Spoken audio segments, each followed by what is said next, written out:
Salam damai, salam bahagia selalu untuk semuanya yang hidup dan yang memberi hidup.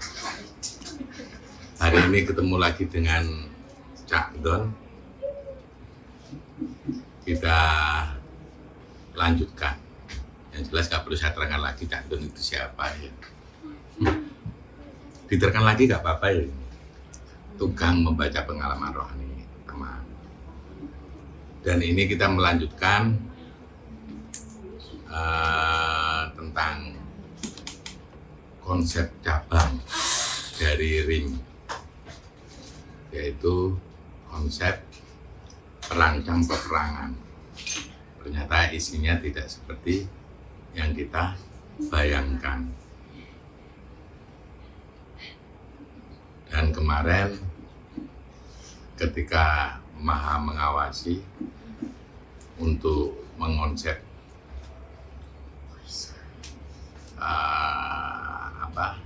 perancang peperangan ini, ternyata survei ke bumi. Jadi pernah datang Tuhan yang mengawasi. Dan ketepatan kan dapat clue dari Maha Pencipta. Maha Pencipta ngasih clue sama si Tuhan ini bahwa ada satu rancangan raga nanti yang memang akan diturunkan di akhir zaman, dan setiap Tuhan harus memberikan konsep terbaiknya. Kita lanjut aja. Ini masih dengan satu buku yang kemarin, satu konsep cabai yang kemarin dengan judul Rancangan Raga, dalam kurung, aku tahu bahwa kamu memang tepat untuk datang. Enggak, akunya siapa ini? Mau mengawasi kan?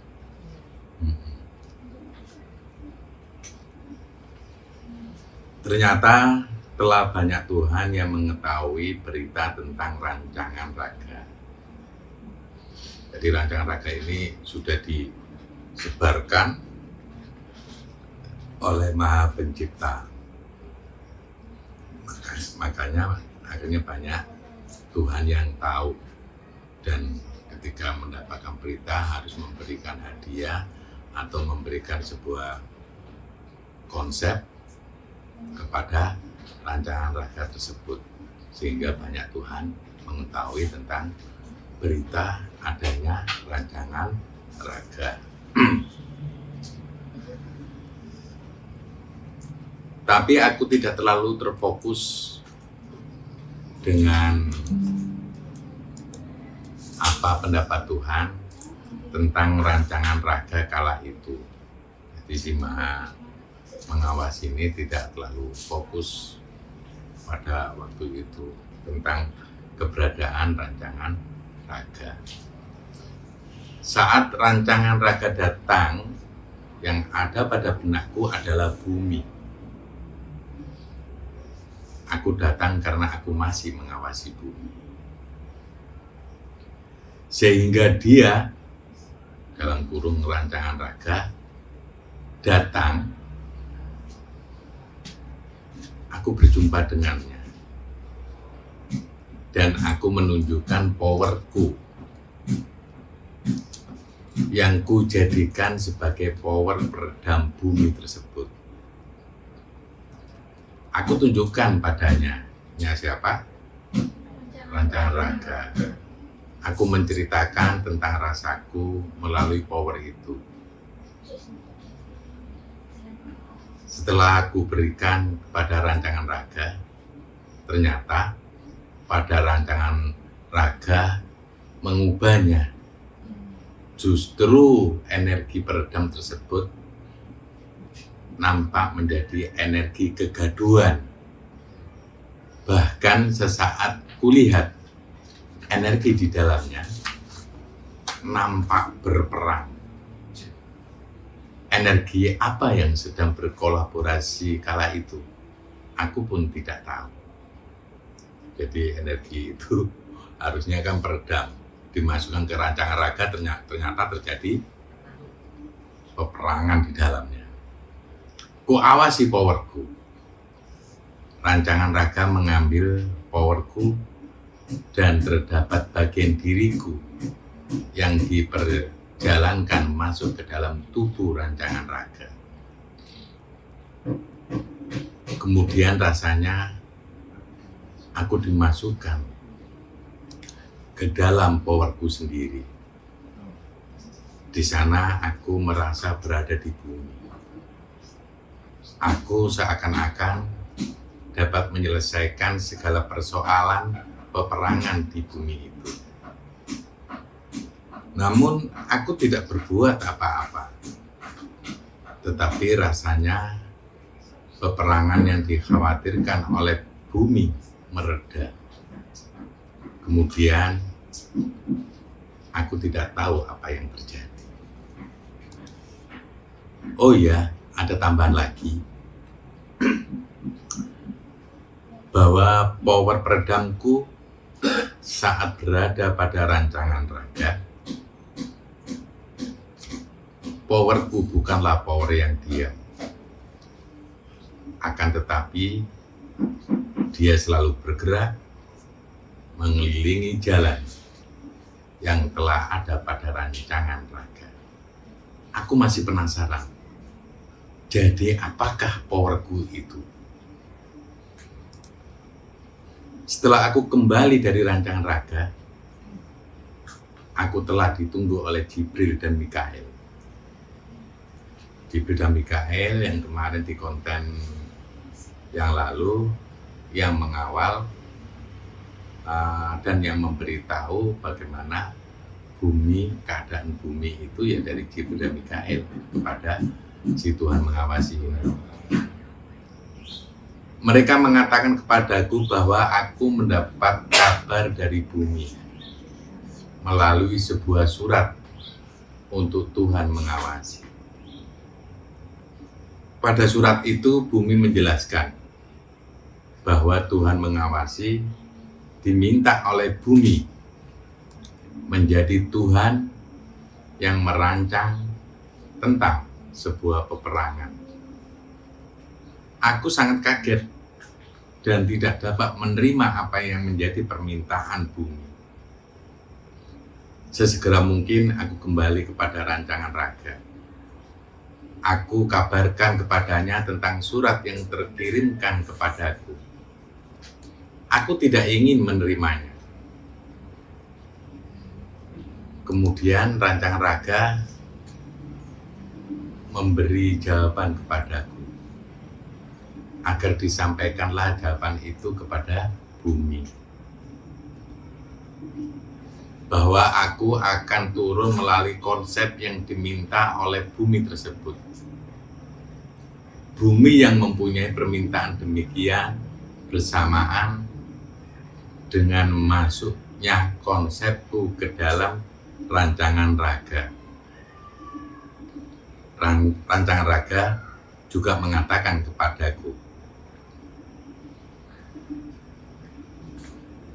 konsepmu ini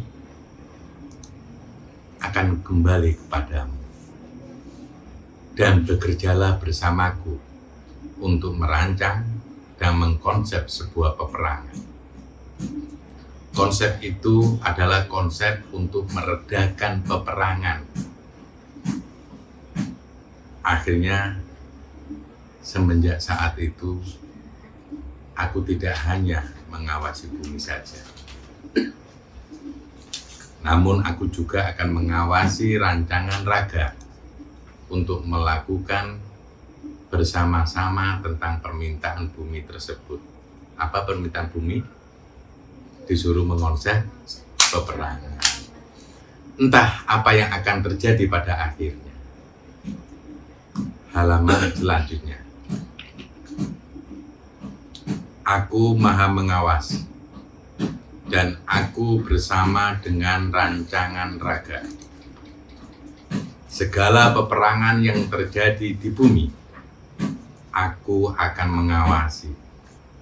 Aku akan turut serta dalam merancang bagaimana peperangan di bumi bisa mereda. Aku akan kembalikan peperangan seperti sebelum saat berperang, yaitu asal muasal bumi, yaitu bumi yang damai. Halaman selanjutnya kita tutup kisah tentang peperangan.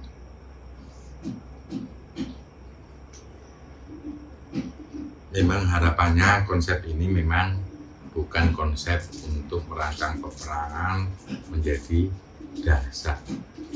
Makanya peperangan yang lagi terjadi sekarang ini sebenarnya itu sudah melanggar kodrat. Harusnya peperangan itu sudah dihapuskan di permukaan bumi. Ya, ini harusnya disadari oleh kita semuanya bahwa konsep ini diturunkan di akhir zaman untuk perhatian kepada siapapun yang berada di wilayah bumi agar mengetahui tentang hal ini. Jadi hentikan peperangan yang ada di bumi. Harusnya bumi menjadi sentralnya alam semesta, bagaimana alam semesta ini menjadi damai. Siapapun yang berbuat jahat di muka bumi sudah harusnya tidak berada di bumi dengan terberitakan konsep cabang ini. Harusnya saudara-saudaraku semuanya, baik yang nampak ataupun yang tidak nampak, segera menyikapi ini semua. Sudah tidak ada peperangan. Bumi adalah tempat yang damai. Asal muasalnya adalah harusnya damai. Keterangan pembaca. Buku dikasih selesai. Saraswati mengatakan pada lembaran terakhir mempunyai power yang sangat besar. Power semacam apakah itu? Sosok penjaga yang ada di hadapan kami menjawab, itu hanya lembaran biasa.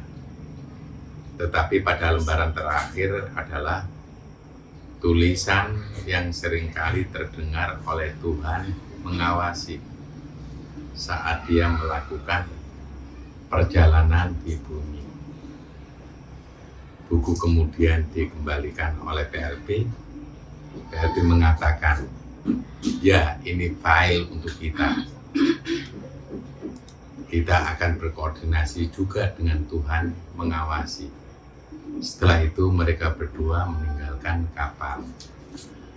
Begitu saudara-saudaraku, harusnya orang-orang yang sudah terhubung dengan jamaah akhir zaman harusnya memahami tentang konsep cabang ini dari Raja Imam Mahdi. Dan semoga kita memulainya bahwa kita menjadi penduduk bumi yang cinta damai, karena asal muasal bumi adalah damai. Maka jangan sampai ada kehancuran di muka bumi. Walaupun Tuhan sudah sempat membicarakan banyak kehancuran. Kiamat itu bukan identik dengan kehancuran. Kiamat itu identik dengan penegakan kebenaran. Kebenaran yang bagaimana? Kebenaran bumi itu diciptakan damai. Harusnya berakhir dengan damai pula. Siapapun yang membuat bumi ini tidak damai, sudah saatnya tidak menghuni bumi ini. Bisa juga sadarkan mereka. Kalau mereka nggak sadar, lakukan yang seharusnya kalian lakukan. Semoga ini juga diketahui oleh para Tuhan, para mantan-mantan petugas Tuhan. Karena petugas Tuhan dan Tuhan sekarang lagi bersahabat. Makanya saya katakan mantan. Coba kita merenungi kembali, untuk apakah kita diturunkan di bumi. Kita diturunkan ke bumi menjadi alat-alatnya Tuhan untuk mengendalikan bumi menjadi damai, dan akhirnya bumi menjadi pengontrol alam semesta menjadi damai pula. Kabarkan pula kepada mereka yang berada di luar bumi bahwa mereka sesungguhnya akan dipimpin oleh bumi. Jangan ini dikatakan sebuah penjajahan, tapi ini penataan menuju kedamaian seluruh alam semesta. Semoga kalian mendengarkan kabar ini semua. Semoga kalian mau menata di setiap alam dengan tatanan dunia baru. Alam penuh kedamaian, alam penuh kesejahteraan, alam harusnya jangan dirusak begitu saja. Siapapun yang merusak akan berhadapan dengan orang-orang penyelamat alam, orang-orang penyelamat bumi. Bahkan Tuhan pun akan menjemputmu ketika kamu terus melakukan sebuah kerusakan di muka bumi atau di alam semesta ini. Semoga ini menjadi renungan kita bersama. Salam damai, salam kesejahteraan untuk seluruh alam semesta dan seisinya.